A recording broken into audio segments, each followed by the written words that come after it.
Hello there. My name's Mark, aka the Canardian, and this is episode 54 of the Holocron Chronicles. I'm joined, as always, by my slightly distracted by Disney Plus co-host, co-pilot, Huh? What? rebel, Where? What's spy, happening? Charlie. Charlie, how you doing tonight? I don't know. How am I? I'm great. I'm good. No, I'm doing something somewhat scurrilous that I can't tell you about. That might involve something that might get me assaulted by Mickey Mouse. So No, it's all fine. I'm wearing a Mickey Mouse shirt. We're good. We're it's on fine. the It's good cool. graces right now. Mark is apparently personal friends with Mickey, so you're good. Yeah, Gotcha. besties. Yeah, good stuff. And that voice you heard is returning guest. This is what, 3-4 times you've been on right now? I think this is the fourth. With you going through it, you reminded me of all of the other episodes that I've done. So I think this might be the fourth episode. Well, Kate, thanks for joining us again. This is awesome to have you back. And Absolutely. Last time you were on episode 45. This time it's episode 54. Flipping those numbers and just getting you back. That's great. And we'll have to split them in half or take the lean or do some kind of like I never made it to calculus. So square root times pi will be the next number that you're on. No, I don't know. Or just when you ask me next. I mean, I had said, well, if 5 plus 4 is 9, so we could do 90. And Mark said that I'm not allowed to wait that long to come back on. So yes, that's way too much. Sorry, folks. Mathematical formula. You're stuck with me. The sound you may have heard there was Charlie's smoke alarm going off as his brain tried to do math. I could watch that in real time. If you're not watching the YouTube video, now's a great time to subscribe. You can actually see the smoke coming out of his ears. If I lift this, maybe there's it's already dissipated. That's perfect. Just like blasters, you gotta lift that vent so they don't overheat. Pew, pew. I think that would be canonical because that's. So the Tales from the Galaxy's Edge VR game, you actually have to like vent your blasters or they will overheat. And I think that game's canonical. So that should be like an actual thing in Star Wars where some of the blasters you just kind of need to like, let off a little steam. I mean, yeah, I would think so. Anything that came out post, Disney, whatever, they maintain that stuff's all canonical. So. Right. There you go. I mean, the only thing I can think of is the Needler in Halo. Needle. Or any of the Halo weapons. Yeah. Pretty close, actually. You're going to feel that same kind of Halo vibe for some of that. Anyway, I'm way off topic. I do that. You're welcome. That's fine. It happens. It's us. So I think we've been through most of the Star Wars origin story for Kay, but I think one thing you mentioned when we were talking a little bit before we started recording was, I don't know if we went through your favorite character. Yes. So if anyone's curious about your Star Wars origins, go back and listen to the other episodes. But let's talk about your favorite character. My favorite character, I had to think about this for a second, and then I realized, I started thinking about all the sassy droids, because I thought of Chopper, and I was like, oh yeah, he's a great droid. And then I remembered HK-47. And so for anyone who doesn't know, that is the droid from KOTOR, who is an assassination droid, and he refers to every, biological creature as just meatbag. And it was actually programmed. You find out later he was actually programmed by the main character to refer to everyone as meatbag because they thought it was funny. And he is just, he is just like pinnacle. Yeah, pinnacle sassy droid energy right there. I don't think you can tell me that there's a sassier droid than HK-47. Yeah, if Chopper could speak, in basic rather than if we could understand what Chopper was saying. I think Chopper might give him a run. That would be one of those side shows or side episodes of Chopper and HK-47 getting together. I don't know if the galaxy could handle it, but I would be there for that episode. I would love just a spin-off series of those two, even though they they are not around in the same timeline at all, but weirder stuff has happened. Yeah. Plus they're droids. I mean, you can kind of keep replacing parts and kind of everlasting life as long as you maintain them, kind of thing. Yeah. I guess. So, kind of. I'd love to see that. At least if someone has a fan fiction of that one, send it our way. Because I just now I need that to be a thing. I'm not going to write it myself, but I need that to be a thing. I need just sassy droid action, just you're like past the point of sassy at that, like with that team up specifically. Like that's just like you said, like galaxy ending. Yeah, because shenanigans. neither of them, they're just going to keep trying to one up each other. And there's going to be a point where either they're going to go full circle and accidentally save the entire galaxy while trying to destroy it, or they're going to become the ultimate Sith Lords.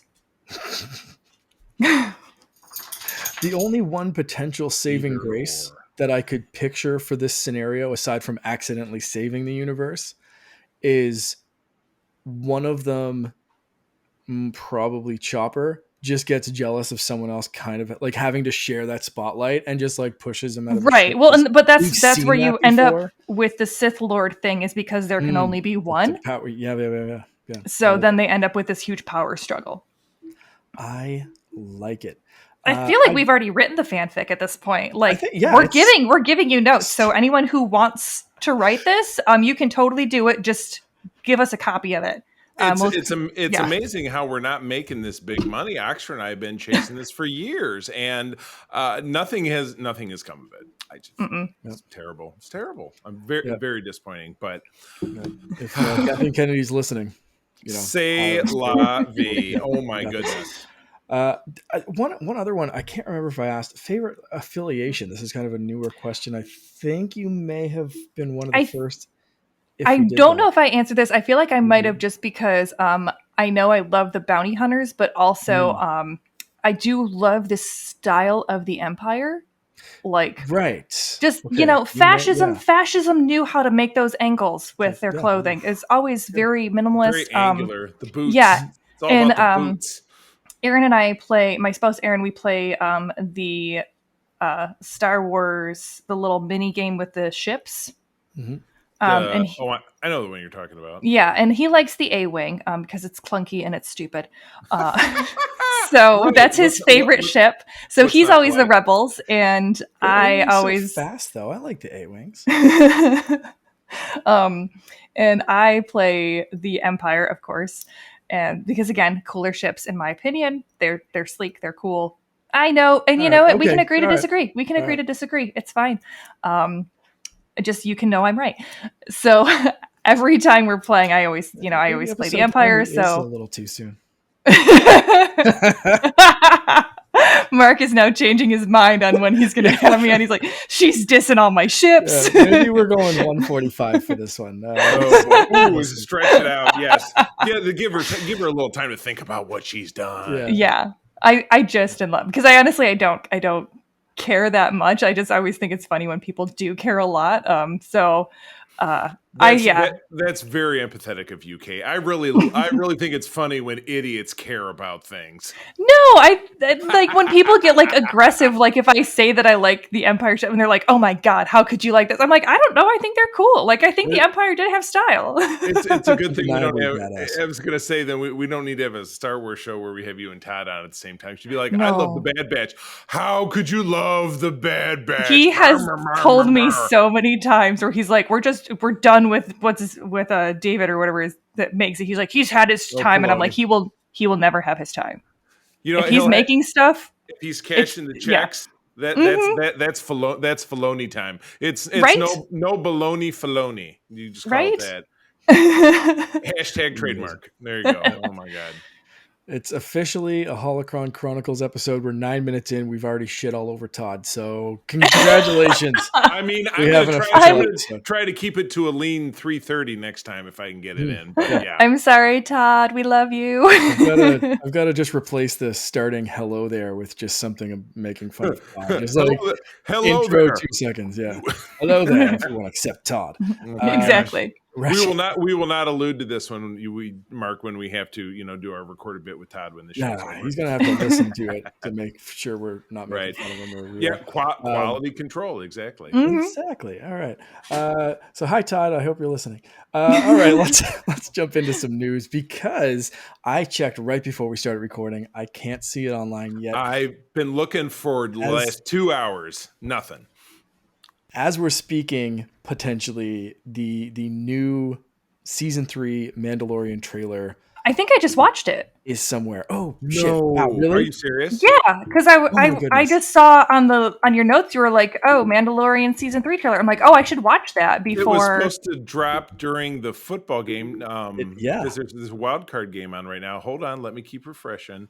Nope, nope, Oh no, nope, no, I guess nope. this one was from like two weeks ago. Yeah, So that was the one I must have watched. there was a 10-second teaser trailer on last night. Like, watch it during the game, but it's so dumb. Like, oh, we're still trying to make network television relevant, so here's a trailer that you're going to watch on YouTube anyway. And this is coming from somebody who literally was raised on the backs of network television because my mom was a TV ad sales rep when I was growing up. It's but I also used to sell newspaper advertising the first half of my career, which is also no longer a thing. So stuff changes. Give it up. Nobody cares. Just put it on YouTube and stop screwing us around. Like the Ant-Man tickets. I bought Ant-Man tickets a little over an hour ago because they went on sale at 8 p.m. And it was like they're going to go on sale during the NFL wild card game. And I'm like, because why? Okay. But then that just means you're not going to be watching the wild card game because you're going to be buying tickets. I'm on my computer hitting refresh. Exactly. Oh So my God. okay, I'm gonna play the Canadian card here, and Where you don't understand like the crazy American capitalism. not even that. Like the Go Sports. Like I don't really follow. Dude, a lot of no. I mean, but you're a Canadian, so like, it's not hockey and curling and stuff. You're not into all that stuff. Is the Venn diagram of like Star Wars and Marvel fans and football fans, like, is that like how close are those circles? Not to me, not even a little bit. I mean, I know I'm generalizing, I think, but Oxtra's a big football game. Football guy. He lives in Minnesota. He loves his Vikings. I'm from Michigan. We all love the Lions, but if at all. But I don't. I think a lot of enjoying something like football and watching it all the time has to do with growing up having a parent or an uncle or somebody who loved that stuff. And I didn't. You know what? My folks were divorced. My dad wasn't at home. I didn't watch football with anybody. Ruined my life. I saved my life because it pushed me into this life. But I just don't care in the slightest about Todd plays fantasy football. I just don't get it. So TLDR, I don't think that there's a Venn diagram that somehow puts together what we do and sports ball. I think that you can definitely have some fan overlap. I'm not sure how strong the fervor is for one or the other. I mean, I don't really know anyone who is, I want to say, like a serious fan of the geek culture stuff that we do and is also a serious fan of football, except for maybe Todd. I just learned that.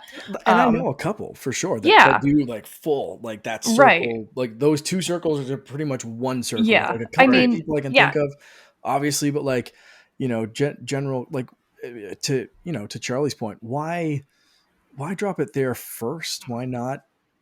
I'm going to wait for it to hit YouTube either way. I'm not going to like tune into a random football game. To be you probably have better chances with like a Twitch stream or something. Yeah. Probably so. I mean, you can see, like I said, from the old model. From the old model of marketing and networks and like, oh, you know what? There's going to be an extra drive because there's going to be a trailer or whatever. So here's $30 million, Ford. Give us $30 million, Ford Motor Company, and you can put your new self-driving car that Mark was telling me about on. Yeah, I mean, and I definitely, I grew up watching football with my dad, so I know the games and the rules and everything, and I definitely enjoy it when it's on. But for me, it's more watching it with someone versus just like I don't just watch the games to watch the games. Right. I mean, if I am part of that Venn diagram, it's a very small overlap with the football. Like I would never tune into a game just so I could see like a 2-minute trailer that again I can watch on YouTube later. I'm not going to waste all of that time. Yeah, exactly. Boy, we are really moving mountains on this episode. Of the show. Philosophical discussion. Just absolutely crapped over all popular culture and the sports culture. And Todd, our co-founder, we're just, we're like, this is the inmates running the asylum. It's just, it's more monkeys in circus. Oh boy, that's great. So generalizations aside, and I'm sorry I launched into that little tangent, but I just like it struck me as kind of weird. Just like, all right, wait, you nerds, watch football. You get into the sports. Do the football. Yeah, it's like that from Big Bang Theory. Sports. Leonard pulls a shirt up. Sports. Right. Yeah. How hyped are you guys for the new season? Oh Not even seeing this new trailer. my We're God. pretty close to it dropping.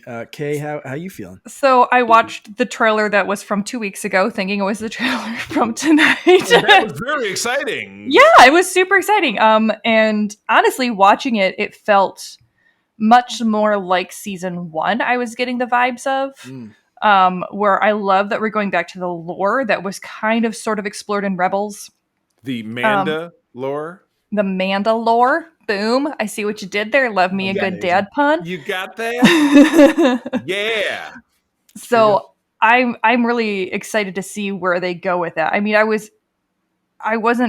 didn't love finding out that they were gonna oh my word, Boba Fett. I wasn't thrilled that they were going to put Boba Fett into season 2. I was like, that feels a little forced, and it did. It seemed a And then little it out of place. turned Yeah, into a very forced TV show that they had to right, bring Mando into, and it still sucked. right. Amazingly. Yeah, He's gonna come so back for season 3. Not to yeah, disappoint you preemptively, but that I was feel like he's back.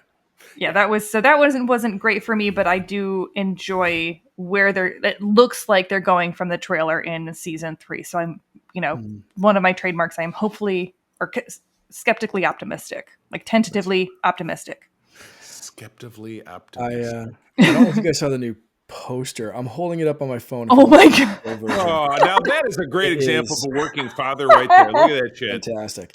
So Oh, He's that's it's like amazing. for taking anyone your that's kid to listening, work every day. it's basically Mando just flying jetpack. There's explosions or fire beneath him. He's shooting his pistol, and Grogu's just up in his other arm.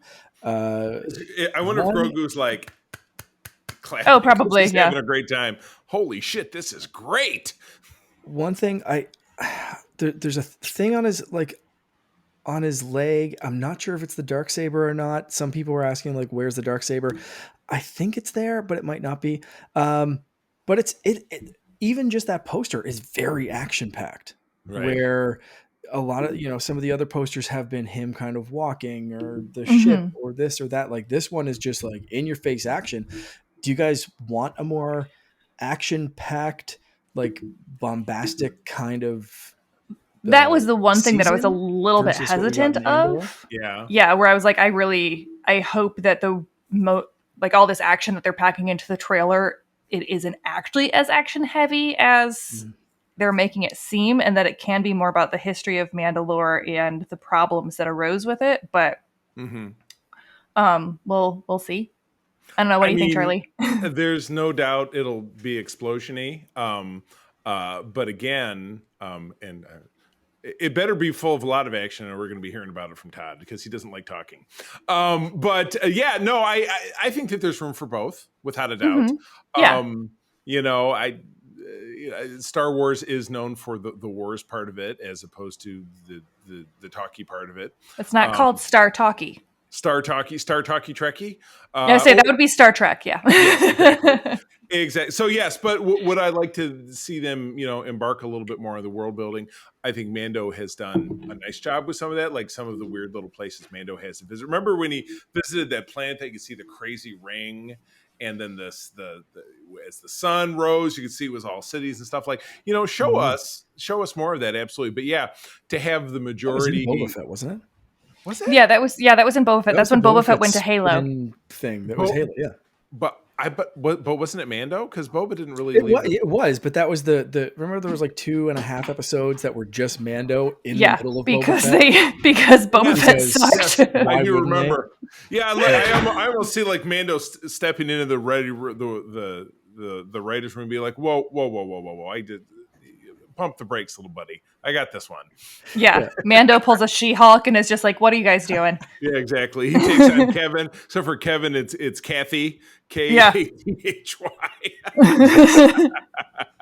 Oh Great. my I want to god. see a Kathy droid. That'd be amazing. Oh my god. Oh, so yeah, I would. Yeah, I agree. I'm with Kate as usual. That lore building doesn't have to be exclusive. Doesn't have to be exclusive. Being excluded from Mm. Star Wars, and it doesn't have to be explosions and pew pews, because we had no story in Boba Fett, and it sucked because they would occasionally drop in a big explosion or a rancor or the Dayglow punks spinning around shooting their pistols, pew pew pew, and there was nothing else. You never got through any of that figuring out why Boba Fett did anything that he did, and we don't have the problem with Mando. We have watched him evolve from the crusty, the cold-blooded, and then he broke his code so that he could save this kid he loved, and then, taking him everywhere and trying to help him fulfill his destiny, but ultimately the kid wants to be with him, and it's an endearing father and child love story, and yeah, I'd love to see it go on. It's the best thing that Star Wars has done, in my opinion, since the OT, without a doubt. I think Mando is. Yeah, I agree with that. Mando is the stamp as far as I'm concerned. So yeah, I would say live action wise, that is correct. Right. Yeah. Solid call. Gotcha. Good. Yeah, those last several episodes of Clone Wars with Ahsoka and Order 66 was the best thing animated, hands down, in my opinion. We had a nice long episode about that way back when. And I wouldn't be surprised as the show goes on forever and ever if we come back and revisit that again because it was that good. Yeah, maybe when the Ahsoka series starts airing. Ooh, ding. Guess who's guesting on a special episode? Won't be 90. I bet it'll be somewhere in the 60s though, because we're getting that this year. So so look at that. All right, building the schedule. Cool. Ahsoka is my girl. I will definitely. I mean, next to HK-47, it would be Ahsoka next. So, and maybe Sabine and Ahsoka. And they're both going to be in the show together. Yeah. So good. Yeah. But anyway. Very super hyped. Mando. I can't wait to see. And we thought this was going to be a short episode. I know. We're only 20 minutes. We're gonna start our main discussion of the Bad Batch. We've got 3 episodes to discuss, but as usual, we're not going to be going super heavy and deep into these. Charlie, do you want to read kind of like, or just kind of refresh about what the 3 episodes were? Quickly, you don't have to read the full synopsis, but you can. Yeah, you're right. This is kind of sort of what we do over on Code 47. I post this big long thing, and then Peter and Kay roll their eyes at me, and I say, "Well, just give me the gist of it." So anyway, episode. So we're into season 2. Episode 1 is Spoils of War. The first 2 episodes came out on January 4.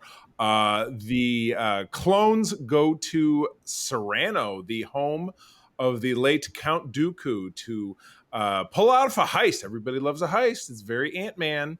Pull off a heist of Count Dooku's massive war chest. That doesn't mean that he looked like, Popeye or anything. It's money. It's stuff in chests. It's not him being like, to help finance a future of their own.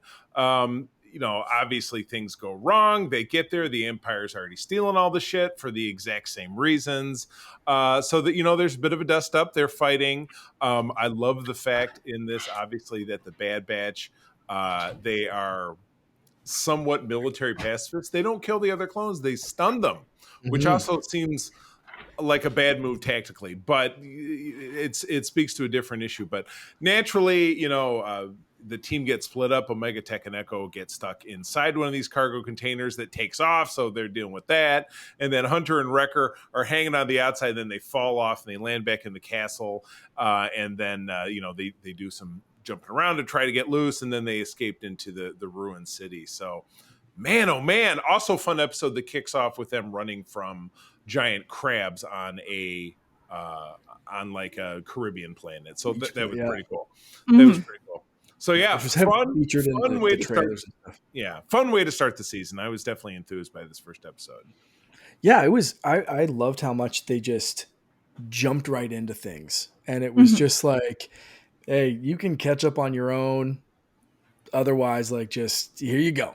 Let's do this. And Omega's kicking some ass, and they're just full into it. Like, you got to know the crew, and you got to just catch up because they're, like you said, literally hitting the ground running on this crab planet. It's like, let's go. Yeah. And I do like how we got the Tales of the Jedi, which luckily we just covered and we just rewatched. So I think people who may have watched that back in November or October, whenever it dropped, great to refresh, because you got a little bit of how Dooku got to where he ended up. And Right. then now we're seeing like the war chest. So we're learning more and more of Dooku's backstory and getting him more of a well-developed character. And now we're kind of seeing like how the Empire treated his not only his war chest, but as we kind of keep going on with these, like Dooku was kind of right, and people know Right. it. And like Yeah. the what's the I'm forgetting the people that like basically they tout him as a hero, Right. the tech trade people. Oh, Like the the separatists, the Trade Federation. yeah, I mean Yeah. they kind of like say he's kind of a hero, like the Empire killed him or whatever. Like no one He's really knew he he's a was martyr. Sith. Yeah, he's like, Murder, yeah. ooh, yeah. So yeah, I like the Dooku thread kind of passing through the latest animated stuff. So yeah, pretty great. Episode 2 kind of keeps going with that. And give us a synopsis of 2 and 3, maybe there, Charlie. Sure, absolutely. You know what? I'm gonna. Oh no, you know what? I'm not gonna stick K with that. I'm sorry. I'm throwing too many changes up. Yeah. So the cargo container crashes down.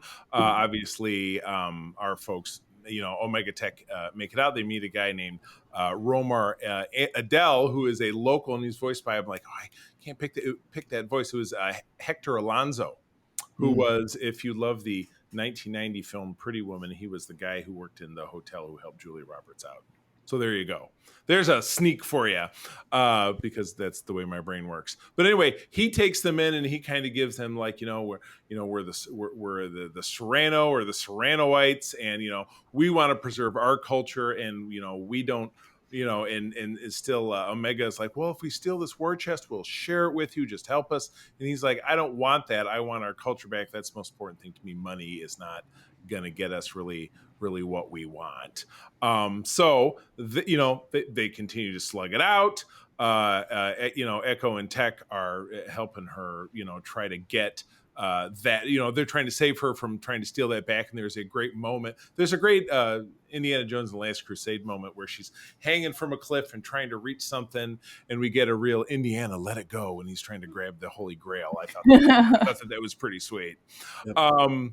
So Hunter and Wrecker also fight themselves free. Everybody reconnects, and then they end up escaping with Romar's help.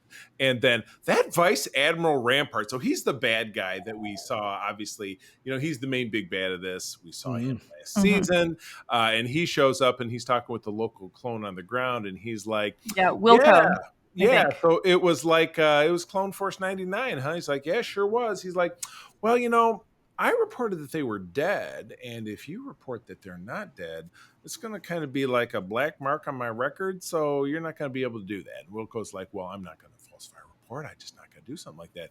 And Rampart shoots him in the face. Not cool. Really proving himself to be the very Billy Zane in Titanic kind of one-layered villain. Yowza. Yeah, a lot going on in this two-parter. That was... I was really engaged. I was like, damn, because we got both of these obviously Wednesday of last week. In April, and I get up and watch our stuff first thing in the morning. So this was like tea and coffee and guys getting shot in the face. That was our week. But in like a fun animated fashion. Yeah, exactly. Well, yeah, and of course because it's animated, you don't really see the guy get shot in the face, but it's just heavily implied as there's a blaster bolt and then there's a body that falls down a chasm. So draw your own conclusions. Yeah, exactly. Yeah, and I think pretty brutal. Yeah, and this, like you said, this didn't pull any punches as far as the way that it started, and it was a nice kind of way to ease you back in from season 2, or into season 2, because obviously we ended with that really like epic scene of like the water and them saving Crosshair and then Crosshair leaving and right. So I think you start to see a little bit more of their individuality coming out. Like they've altered their uniforms a little bit more, or their suits, which is really, really cool. Their armor, Omega seems like she's really coming into her own. Like you see her very competently using her bow, and she's definitely pushing boundaries and trying to be, part of the Bad Batch. She's trying to be a badass, just like they are. And she seems like she's doing a really good job. And I really like the way that these did set up the idea that, while I don't appreciate when people say like the Thanos was right thing, I think the Separatists did have a lot of really valid points as far as like we shouldn't have to join this giant federation of planets if we don't want to. Like, why is this starting a war just because we don't want to join your club? Right. Right. It's kind of like in Star Trek, like the Cardassians, the Maquis, and the Yeah. whole rebellion it's very, and which bleeds right back to the Rebel Alliance, the Rebel Alliance in Star Wars proper. So yeah, totally. Yeah. So before we get into episode 3, because that goes off on a very different tangent, so we kind of like this overall. Any like specific character moments in these episodes that stick out to you, or like scenes, shots, things that you really like that really hooked you for these ones? For me, it was the the training thing right off the front on the beach of like, okay, you need to remember your ship. So like, there's one second, I'm gonna go be a badass with my bow and like save the rest of the crew, I'll and be then I'll right keep back. on book learning. Mhm. And it was like, I Fancy love book that, learning. you know, Yeah, like, right. Yeah. that Omega's kind of getting, like, each of the clones in Clone Force 99 are manufactured, for lack of a better term, to be specialists in one area. You've got, Wrecker with the brawn. You've got, the guy with it's like they all have that one specialty, but they're all seemingly training Omega to be everything. Mhm. Right.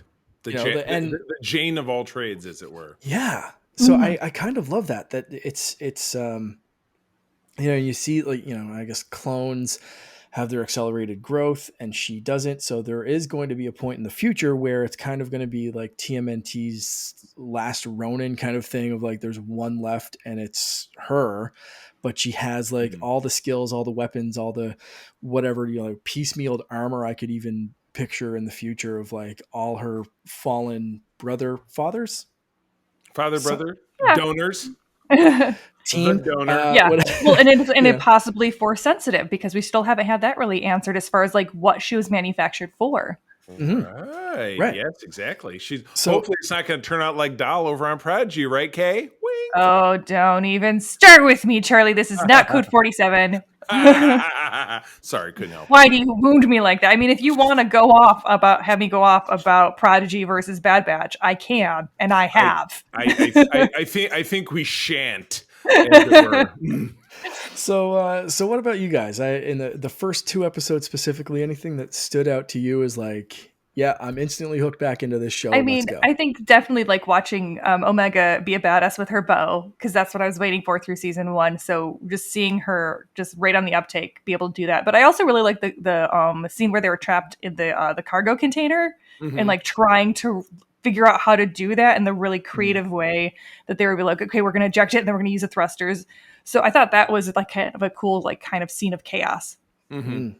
Totally. I also, first of all, was grabbed by what we saw in the trailers with the crabs and the crabs not being metaphorical, but them actually being chased by crabs. It seemed like a crazy dream or something, but that was cool. And I'm glad we didn't stay too bogged down on I felt too much of season 1 got mired in the mission of the week and, hey, you guys got to go do this to make this money to do that. And Mando, certainly in the first season, had that same issue. Hey, so-and-so can help you with your thing, but you got to help them with this other thing where you could get killed and make no money and maybe you'll get the thing. So I'm glad that they didn't bag on that too much. We did get the return of Rhea Perlman's character, but we got a character voiced by Wanda Sykes. Wanda Sykes, what you likes. I mean, I like loved that her. I loved her back when she was part of Chris Rock's troupe back in the '90s with his old show. So I've always been a fan. But no, it was great. I love an animated program that brings in real kind of ringers as voice talent. Like I said, Hector Elizondo came into this. It was funny. When I was trying to figure out if that was him, I was on IMDb and I went to the source page for episode 2, and there were 4 actors listed. There was the actor who's Omega, there was Hector Elizondo and Rampart, and D. Bradley Baker did every other voice because he's all the clones and he's all of the Clone 99 guys. So yeah, whatever they're paying him, it's not enough. I exactly. guess. And he is also the voice of Murph in Prodigy. Back to Prodigy again. Why you gotta do that to me? Why you gotta do that to me, man? It's Charlie. what I You do. cannot Okay. taint Bad Batch with Prodigy. That's not allowed. Oh my goodness! It's a war for this is the real Star War right here. This is Uh, me you being taught I will die on this hill. you can come back before episode 145. You're redeeming yourself here. Earned, stripes earned. Uh, we got a full change on episode 3 that Oh wow, focused big time. completely Oh yeah. on pretty much Crosshair the whole episode, and showing how he's back in the Empire. He's kind of still a loner, even with the other. You see the other, like, you can't sit with us. They move tables, and he's kind of alone. He's lost so much, and you kind of wonder if that's going to, for me anyway, I kind of wondered if that was going to break him. Like, oh, maybe the other guys were right. Maybe I was kind of a dick. Maybe I shouldn't have done that. And we see him go through this mission with Commander Cody making a repeat appearance, which Yay. was great, because it was kind of like, what happened with Cody? Where is he? And we found out. Cody was Mr. Order 66. He was the first guy to get on that conference call. And I wanted to say this to the end, but what you just said about Crosshair is going to lead me to saying, hold me now. It's hard for me to say I'm sorry. I couldn't help it. Sorry, Peter Cetera. No one likes a Charlie joke as much as Charlie. This red, yeah. I love when you crack yourself up, man. It's the best. I mean, I'm delightful. What do you want from me? Oh shit. So yeah, we see at the end of this, like, full spoilers. I mean, if you haven't caught on that we're going full spoilers, but like by the end of this, they go through the mission that they're doing. Commander Cody, you see, still has a heart. He's starting to, maybe, I don't know if the chips are wearing off, if there's something with, maybe Cody's got a little bit of a defective chip or something, but you can still see that Cody is a good person that wants to come up with a diplomatic solution. He promised he wouldn't shoot the person. He promised, let's just put down our weapons. We can talk this through with the again, Ames. Yes, Ames, they're on a planet Desek, the governor. Which is, yeah. Mm-hmm. And we see them just kind of do that, and the Empire guy is like, no, shoot them. And it's like, no, whoa, hold on. I promised I wouldn't. Like, let's talk this. And then Crosshair, just stone cold killer, no redemption. Mm-hmm. Just see ya. Good soldiers follow orders. And Groton is like, toss her up in the square, let everybody see she's dead. I was like, God damn, that's dark. Holy shit. Ruthless. Yeah, so they've I wonder, really gone in quite a direction in this episode, in this season. Just dark. So I wonder if Cody's, we're going to see more of Cody. We found out he deserts the Empire. Right. Yeah, he went AWOL. So what happens after? Is he, does he just disappear to the Outer Rim? Is he going to join Clone Force 99? Is he going to go find someone else? I'm very curious to see if this will follow Cody more, or maybe that's a spinoff that they're planning, or something different. Like, is it? I mean, that's a great question, because in Rebels, which is obviously 15 years after this or longer, we see that Rex, who we've seen last season because we already knew he was on his own, hooks up with Wolf and Gregor, and they're on that planet where they're going around on the old ATTT. Is that the little walker thing? That was the squat walker. Yeah, the little squat walker. Yeah, and they're fishing. That's their gig. They're desert fishing, and then they eventually hook up with Rebels. We know that Rex becomes Grandpa, who we see in Return of the Jedi. He's one of the Rebel Force commandos that you see on Endor, with the big beard. But what happens to Cody? Does he run with them for a while and he doesn't make it? Does he take off? I mean, does he get out of the life altogether, and he, does the old trope of, he leaves the war behind and he settles down on a backwater somewhere and has becomes a moisture farmer. He's on Tatooine, because everybody ends up on Tatooine. It's the only planet in that galaxy. No matter what your map says, you are still on Tatooine, no matter where you are. It's like Hotel California. Oh my God! Yes, you can check out, but you can never leave. Yeah, I'm very curious to see if we pick up more of the Cody story or if that has to wait. So, Yeah. Right. um, be And I interested to thought see. the because the title of the episode was the solitary clone, and Mhm. you watch it first thinking that they're going to be talking about Crosshair because it's going through with Crosshair, and you see him ostracized repeatedly by the different clones, but at the same time you're also seeing this kind of ostracization and like continual solitariness of Cody as he's struggling to figure out where his place is now as well when he Mhm. doesn't want to be following these orders. And I do wonder if maybe it's something with the chips where yes, the chip was there to trigger that they would follow Order 66, but I'm not sure if it was long-term programming. And so Yeah. now they're trying to cope with the fact that they killed all of their friends and these people that they've Whoops. been working with, yeah, for so long. And you start to see kind of this juxtaposition with both of them trying to manage what they've done.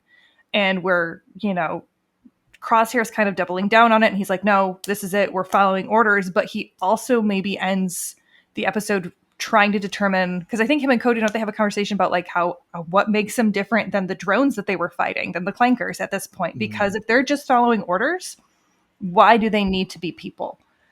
And I think that that's really going to be the thing that kind of sits with Crosshair for a while. Mm. Yeah.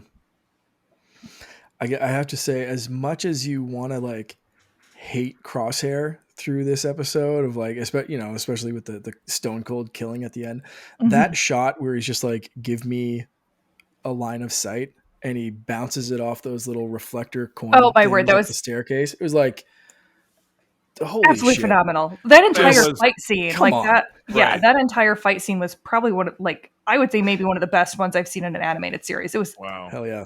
I Yeah. mean, just Not phenomenal. including lightsabers. Yeah, that was, yeah, Yeah. right. Yeah, you're right right. up there. A completely non-Jedi kind of sit. Yeah, that was Rambo crossed with Terminator, crossed with Mm. Commando, crossed with Mm-hmm. Throw Out Cobra, which was another Stallone movie, and Chuck Norris, and all of it. Yeah. Yeah. Pretty amazing. Chuck Norris Um, Force. Which I mean, yeah. Anyway, we'll get into the Clone Force '99 to action '90s action movie or '80s action movie stars. I guess we could. There's probably some direct correlation there with a few of them. Mm-hmm. Um, so how are you guys? We're 3 episodes in. How are you feeling so far with this season compared to the first? I mean, I would say I'm super energized. And Katie, you're the number one fan. I'm not going to put that down. I like people loving what they love, and plus, I don't want you to stab me with something because I'm gonna see you soon, and you might be like, "Hey, how you doing?" Oh, that's what you talk about. Bad batch. But Maybe. the first season for me, it dragged a little bit. It kind of turned into scam of the week, and we're going to go do this thing and blah blah. But this. Much like the first season, which started out super strong because the first season it interjected Caleb Dune's story, which eventually bled into Rebels, and you kind of saw how his story started. Mm-hmm. This was definitely engaging you from the jump, but I think episode 3 in particular showed you that the shits is very dark. There's no hope right now. Everybody's struggling. The rebellion is years away, or people are still talking about it in hushed closets, and there really is no hope for anybody. And you're just really starting to see that Palpatine is asserting himself in a way that's terrifying, and he's still got a clone army that doesn't question what he wants until they do. And Mm-hmm. this is where you see, so it makes me really wonder, was the real muscle behind the rebellion in the beginning, were they ex-clones? Were they clones who, like you said, everybody's chipped, and it makes it sound like it's, it's your poodle. Everybody's chipped, or it's your cat. Everybody was chipped to behave in a certain fashion, but what if those chips were no joy? What if the Kaminoans designed them to be defective because they didn't trust the Jedi, or they didn't trust what they were doing? Right. And here's another conspiracy theory. What if the chips were designed to fail if the Republic or whomever it is turned on the Kaminoans and wiped them out? Maybe Hmm. yeah. Maybe there was a final like, okay, the guys. If If the we don't press city's this button every 10 Yeah. minutes. Yeah, right. It's like Lost. Yeah, if you don't type in 6, 4, 18, 27, and 32. But yeah, what if there one Camino who was like glub, glub, glub, glub, glub, click, and then all the chips started to fizzle. Yeah, There, that's a there, potential. there I mean, yeah, there's my conspiracy theory. Thanks for coming to my TED Talk. Katie, what do you think? You're Yeah, the big fan. I'm a big fan, yeah, and I like how this series seems to have taken a much more serious tone. I feel like I'm watching later Clone Wars series or later Rebels series or seasons where you're really seeing the struggle that comes with war. Like it's having those real world impacts. There's a lot of stuff going on where, a lot of season 1 was the Bad Batch dealing with the fact that they had betrayed the Empire, and now it seems like they're dealing with becoming founding members possibly of building up the rebellion, where they're starting to have these moments of, well, what are you doing if you're not helping? Like it's that great commentary of, if you're not actively opposing, fascism and, the enemy that's, the oppressor, then that means that you are helping the oppressor. Yeah. And I think that that's going to be a great thing to kind of continue to see, especially with Omega being very active and being like, no, we should do something, and kind of being the moral push for the rest of the group. Yeah, absolutely. Yeah. Where do you think the first 3 episodes we've seen kind of that setup of already, which is wild that there's only 3 episodes, but where do you think this season is headed overall? Okay. I think that it's going to start setting up more with the rebellion, and you're going to start seeing, the Bad Batch start to evolve from being just, defective clones to actually taking a part in fighting the overall empire. I would like to see more, possibly with Omega. I mean, maybe it's going to be something where something happens to Omega where we start finding out what she was actually created for. And that might be the crux that ends up kind of pushing them over the edge to see what happens. I'm still curious. I can't really say, I think, what they're going to do with Crosshair. Whether or not it's going to be something where, he kind of has a break and just decides that he's just going to let the world burn, or if it's going to be something where he kind of doubles down because his entire identity is wrapped in being a soldier, and watching that fall apart, it could break him. Yeah. Awesome.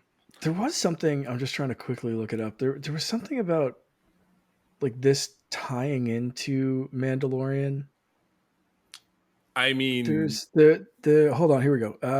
According to SFX magazine, Star Wars Bad Batch supervising director and executive producer Brad Rau, R-A-U, I want to say Rau. Anyway, talked about the upcoming installment, specifically teasing that it could explore the connection between itself and the Mandalorian. Stated in the interview that Nalasay's meeting with a cloning expert who was sporting the same uniform as the Mandalorian's Dr. Pershing was not a coincidence, and that the show will get into that. Really? And I did see, obviously, Pershing listed as a main character in season 3. Yeah. That actually makes a lot of sense, because if they were trying to create a Force-sensitive clone and maybe it wasn't working, so then they started trying to find Force-sensitive creatures to clone. Right. Right, because that's all they were. Yeah, that's all they were really. Because because they're trying to explain Palpatine coming back. Right. Oh, yeah. Going the extra distance. All right. Well, let me give you my 2 cents on where I think we're going this season, and I'm going to borrow a little bit from something that happened in the Star Wars comics, which in Volume 2, they're now on Volume 1 of the current incarnation of the main line. There was a time, and it was just prior to The Empire Strikes Back, where the Rebel fleet was all assembled. They had this ally that was going to bring, a bunch of people to the table. And it was a huge bait and switch. It was a setup to put them in front of the Empire. And then 80% of the Rebel fleet was wiped out. People were killed. My biggest fear is going to be kind of the same thing. More clones defect to the Bad Batch's side. They start to build up a real rebellion. And then somebody like Crosshair does them a double sneak, and most of the clones get killed. That's what I'm afraid of. I'm afraid, because this season has already tilted so dark that I think that would be kind of the dark, kind of the darkest timeline for how to end things, to end things. Yeah, I'm really curious how long they can go without us losing at least one of the clones, one of the Bad Batch. Oh my gosh, you Yeah, guys! I kind of don't you put that on me, Bobby Joe. we. Oh my god. You guys, you don't even want to know. I told Todd we were winding down because we had another recording, and he had something nasty to say about the Bad Batch. I'm not even going to read. I saw it on my watch. Todd! I'm just ignore him completely. He's so rude. I swear. Before we wrap up, I have to ask, because personal favorite of mine, Gunji, is making an appearance. We've seen him in the trailers, sporting that amazing green lightsaber that is probably my favorite all-time lightsaber design, with the wood, and just it's friggin' perfect. Given to him by David Tennant. Yep. Just somehow he beamed it in. Popped out of the TARDIS. Oh my gosh. It is amazing, and I can't wait to see that. So are there any cameos either that that are coming, or that you would love to see in this season? If you're writing it, who would you write in? Rex. Okay, we'll Rex. I want Rex. More Rex. I want to see your boy Cameron Monaghan as a young man. Charlie. Because we already know. We already know his fate. Oh, did I steal yours? Yes. My bad. Well, then we can. I was going to say, smile. You just said the one thing that would make me be like, Gunji who? Yeah, right. Well, I mean, new phone who dis? Yeah, exactly. Throwing out Gunji like yesterday's, right in the bin, babe. Right in the bin. Well, I mean, because we've seen Cal Kestis obviously in his video game form. You see that he's the actor, photocopied. You've seen Cameron Monaghan on stage, wasn't he, at your Game Awards a couple of months ago in uniform, in character with the lightsaber. So why not toss him into this 3D world and have him be a part of this, and he'd be a young man? Or what about putting him together with Caleb, and maybe the two of them are buddies somehow, and maybe they do an episode where they're a buddy team, but they get split up somehow, different ideologies, something like that. I don't know, but I could see the two of them being something kind of dynamic, for a cameo, not for something necessarily ongoing. Yeah, I'd need to see, and maybe they help him get to the Junker planet, because Fallen Order starts, we see him. Basically, it seems like he's been hiding out on this Braca or whatever it's called, the junk planet, for quite a while. So I don't know the time stretch in between there where could he have had too many adventures? You know what I mean? He's really trying to keep it low. So, but I would love maybe the Bad Batch helped him get there or something like that. That would be a cool that would be a really cool through line. Yeah. That'd be neat. I love that answer, Charlie. Thank you. That was. You've got the wheels turning. I need the droid fan fiction, and then I need this to happen. This is my new Star Wars dreams for me, for sure. Excellent. Good deal. Yes. Well, I think that wraps it up for today. Kay, thanks for joining us once again. We definitely have to have you back very, very soon. You've redeemed yourself through this episode, so it's not going to be sorry I shit all over your ships. That's okay. I'm sorry I broke up your Black Panther party. Oh, that was just a different Forrest Gump. Oh, well, we'll have you, if we do a pre-Ahsoka, if we do Best of Ahsoka, you're in. You're in there. Yes, absolutely. And I say you can always have me on for more Bad Batch. I'm always happy to talk about Bad Batch. Oh, good. We'll bring Todd back too. Wait, no, we're not going to do that. Okay, can you let people know where they can find you on the internet? And you can find me on Twitter at QTGeek. That's Q_T Geek, and then I'm on Counter Social at K Quinn. Awesome. And of course, with Charlie and doing things on Secret Friends Unite podcasts all the time. The trickery, exactly. Well, you can find me as always on Twitter at the C3. Go ahead and spell it out. I'm on some other socials as well. Mostly I hang around our Discord, bringing fun news and chatting with people. My lovely wife April and I do run the USS Grand Petoskey, of which Kay is a member. She's our premier lower decker ensign. We are a chapter of the International Star Trek Fan Club. You can find us at a website of that name and across socials all over. We would love to have you on board. We even take in people who love Star Wars, because you know what? Loving Star Wars, loving Star Trek have absolutely nothing to do with each other. if you feel differently, meet me in that alleyway out there. I'll be the guy with the lightsaber, because that's dumb. And the phaser. And the But phaser. But they both have star in the name, and you can't like more than one thing that has star in the name. Exactly. Obviously. Everybody knows that. That's in the Bible somewhere. It's in the back. Exactly. You can find me everywhere at _Canardian, except on Hive, where I'm just Canardian, and as Charlie said, always hanging out in the Secret Friends Unite Discord group. Woohoo! All right. Friends, as always, thank you for joining us. I'm going to tell you that sharing is caring, and to keep on trucking, not trekking. Very close, Charlie. You're on thin ice, sir. May the force be with you. Rex, play us out. Oh, okay, go ahead. Oh, I was just going to say, wherever you go boldly. And